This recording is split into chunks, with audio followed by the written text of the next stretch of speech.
జబర్దస్త్ స్టార్టింగ్లో నేను 13 స్కిట్ల వరకు నేను కొట్టలేదు. నేను అమితాబ్ బచ్చన్ ఒక ఎగ్జాంపుల్గా తీసుకుని I always look at the positive side. Amitabh Bachchan కూడా 13 సినిమాలు హిట్లు పడలేదు, అసలు నీ వాయిస్ ఏం వాయిస్ రా బాబు అని పంపించేసిన పర్సన్ అతను. తర్వాత ఈరోజు సూపర్ స్టార్ అయ్యాడు. మనం ఎందుకు పక్కనే బాధపడి వెళ్ళిపోవాలి, లెట్స్ ప్రూవ్ అని చెప్పేసి ఒక స్కిట్ కష్టపడి బాగా చేసి కొడితే సూపర్ సూపర్ ఇంకా వెళ్ళిపోదాం చాలే అనుకున్నాను. మళ్ళీ ఇంగ్లీష్లో ఒక సేయింగ్ ఉంది, మనం ఫస్ట్ది సెకండ్ది కొట్టలేకపోతే ఫస్ట్ది ఫ్లూక్లు వచ్చిందిరా ఆడు వెళ్ళిపోతున్నాడు కాబట్టి ఇచ్చినట్టున్నారులే అని అంటారు. వద్దు చేసి చూపిద్దాం అని చెప్పి మళ్ళీ సెకండ్ స్కిట్ కొట్టే. ఇంకా దాని తర్వాత మెల్లమెల్లగా ఓకే నాకు ప్యాటర్న్ అర్థమయ్యి. సో అలా ప్రాబ్లం వచ్చినప్పుడు దాని గురించి బాధపడే కంటే దీన్ని ఎట్లా సాల్వ్ చేసుకోవాలి, what is the next step అని ఆలోచిస్తాను. చాలా సార్లు అవమానాలు జరుగుతూ ఉంటాయి కానీ ఏడ్చుకునేంత ఇదైతే కాదు, నేను బాధపడను అట్లా. ఓకే, ఎమోషనల్ మన కంట్రోల్ చేసుకుని అన్న. మన జబర్దస్త్ వాళ్ళు లైక్ పొలిటికల్గా కొంచెం బాగా సపోర్ట్ చేస్తుంటారు, పొలిటికల్గా వెళ్తుంటారు. నువ్వేంటన్నా దేనికి సపోర్ట్ చేయవు, దేనికి వెళ్ళావు? చెప్పాగా, మన పని మీద మనం పని కాన్సన్ట్రేట్ చేద్దాం, మన పని ఫోకస్. ఇక్కడ నాకు ఆల్రెడీ డైరెక్షన్ ఇదన్నీ ప్లాన్స్ ఉన్నాయి కదా. ఈ ప్రాజెక్ట్ ఒకటి స్టార్ట్ అవుతా ఉండింది, ఆ పనిలో ఉన్నాము. ప్లస్ నాకు నిజంగా కూడా పెద్ద పాలిటిక్స్ అంటే పెద్దగా ఇంట్రెస్ట్ ఉండదు. అట్లా పాలిటిక్స్ అంటే నువ్వు అడిగిన ఫస్ట్ క్వశ్చన్కి ఆన్సర్ అదే అవుతుంది, రాజకీయాలు జరుగుతాయంట కదా అన్నప్పుడు. నాకు రాజకీయాలు జరుగుతాయి అనే విషయంలో ఇంట్రెస్ట్ ఉంటే నేను రాజకీయాలు ఎక్కడో ఒక దగ్గర గేమ్ ఆడాల్సి వస్తుంది. అంటే I like who is the best administrator. అది ఎవరైనా సరే, if they are doing good for the society or for the people, I definitely respect them and love them. అంతవరకు. అంటే జీవితంలో ఒక ఫైనల్, ఇది నాకు ఫైనల్ ఒక డ్రీమ్ అని అనుకునేది ఏంటన్నా అనేది? నాకు యాక్చువల్గా డైరెక్షన్ అనేది ఉండింది.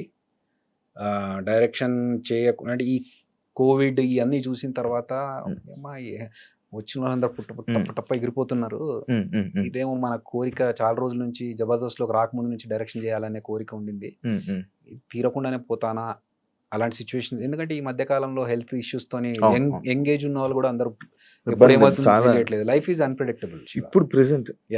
సో ఇది ఒక్కటి మిగిలిపోద్దా, మళ్ళీ నేను పాత సినిమాలో చూపించినట్టు దయ్యమై డైరెక్షన్ చేయాలని తిరగాల్సి వస్తుందా అనేది ఒక్కటి నన్ను హాంట్ చేస్తూ ఉండింది. థ్యాంక్స్ టు గాడ్ నాకు ఒక నా పేరు అనౌన్స్మెంట్ కూడా వచ్చేసింది, director return and directed by Abhinay Krishna అని చెప్పేసి ఆహా నుంచి. సో అభినయ్ కృష్ణ కొంతమందికి తెలియదు కదా. అభినయ్ కృష్ణ అనే నా పేరు డాక్టర్ సి నారాయణ రెడ్డి గారు పెట్టారు. సో నేను ఒకసారి ఒక ప్రోగ్రామ్ చేస్తున్నప్పుడు ఆయన చూసి ఏం పేరమ్మా నీ పేరు అంటే హరికృష్ణ, నా అసలు పేరు హరికృష్ణ. సో నేనే మర్చిపోయా యాక్చువల్లీ ఇప్పుడు. సో హరికృష్ణ సార్ అంటే నీ పేరు నీ పర్ఫార్మెన్స్కి నీ టాలెంట్కి తగ్గ పేరు కాదమ్మా అది, నీకు ఇంకా వేరే ఏదైనా ఉండాలి అంటే, సార్ నేను వెయిట్ చేస్తున్నాను అలాంటి కొత్త పేరు ఏదైనా పెట్టుకుందాం. ఎందుకంటే నేను చిరంజీవి గారి ఫ్యాన్.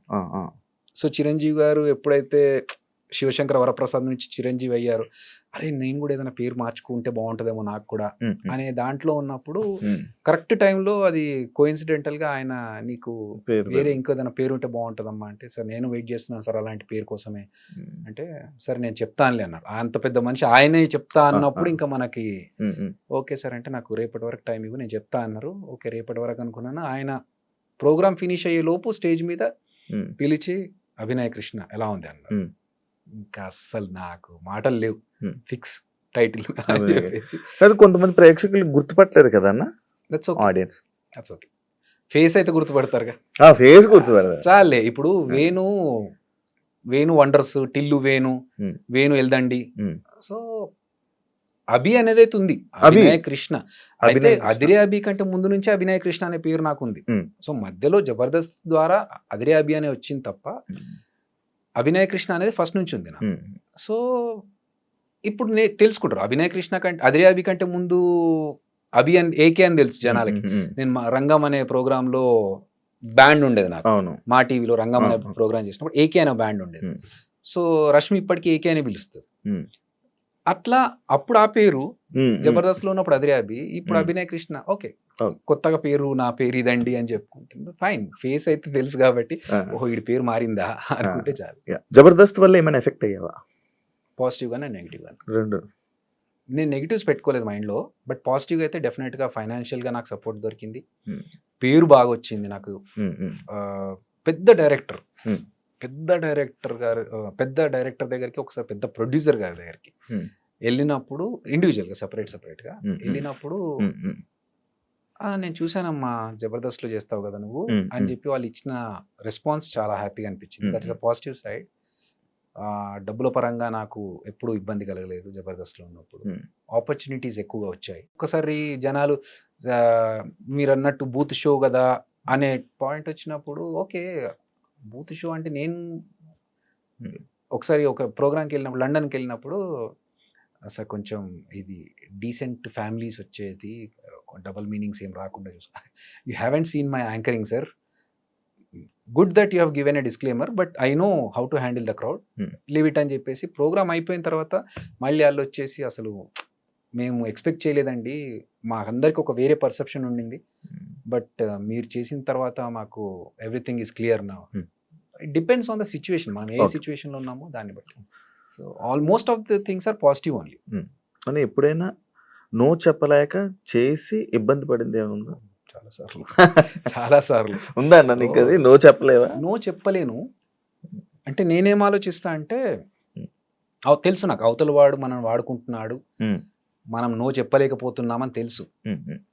సో దీనివల్ల నాకు ఏమైనా లాస్ ఉందా అని ఆలోచిస్తాను. ఓకే దీనివల్ల నేను టైం స్పెండ్ చేస్తున్నాను, మేబీ కొంచెం ఎఫర్ట్స్ పెడుతున్నాను, అంతే కదా, ఓకే ఫైన్, ఆడికి హెల్ప్ అవుతుంది కదా, లెట్ ఇట్. ఇంత ఈ సినిమా జర్నీలో నీకు అర్థమైంది ఏంటన్నా? క్లియర్గా నాకు ఇంకా అర్థం కాలేదు. ఎక్స్పీరియన్స్ లేదు చెప్తాను కదా, సిచ్యువేషన్ బట్టి మారుతూ ఉంటుంది, ఫిలాసఫీ మారుతూ ఉంటుంది శివ.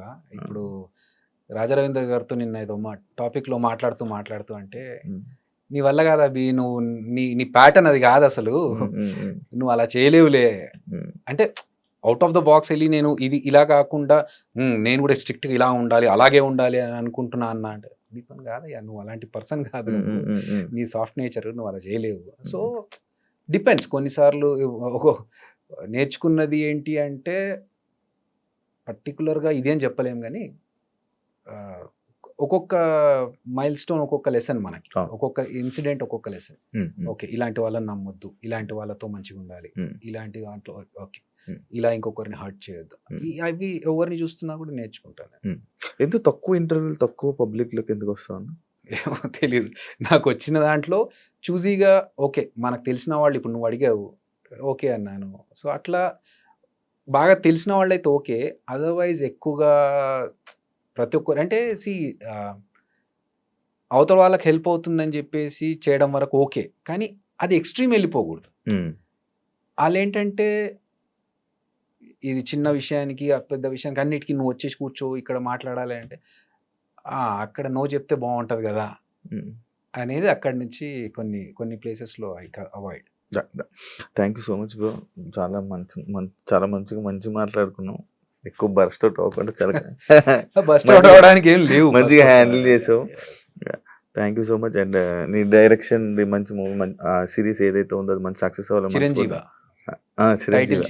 చిరంజీవ సక్సెస్ అవ్వాలని, ఆడియన్స్లో మంచి వ్యూవర్షిప్ రావాలని, దాని గురించి మళ్ళీ మాట్లాడుకుని ఎలా అయితే వేణుగారికి నేమ్ వచ్చిందో సిరీస్లో ఒక డైరెక్టర్, యాజ్ ఎ డైరెక్టర్గా కూడా నీకు అంత మంచి నేమ్ రావాలని మనస్ఫూర్తిగా కోరుకుంటున్నాను అన్న. And all the best for your next projects. And అందులో నాకు కూడా ఒక అవకాశం ఇస్తాను, ముందు చెప్పావు కాబట్టి ప్లాన్ చేద్దాం. థ్యాంక్ యూ సో మచ్ అన్న. చూసారు కదా ఇంటర్వ్యూ, ఇంకో గెస్ట్తో మళ్ళీ మీ ముందుకు వస్తా, అంతవరకు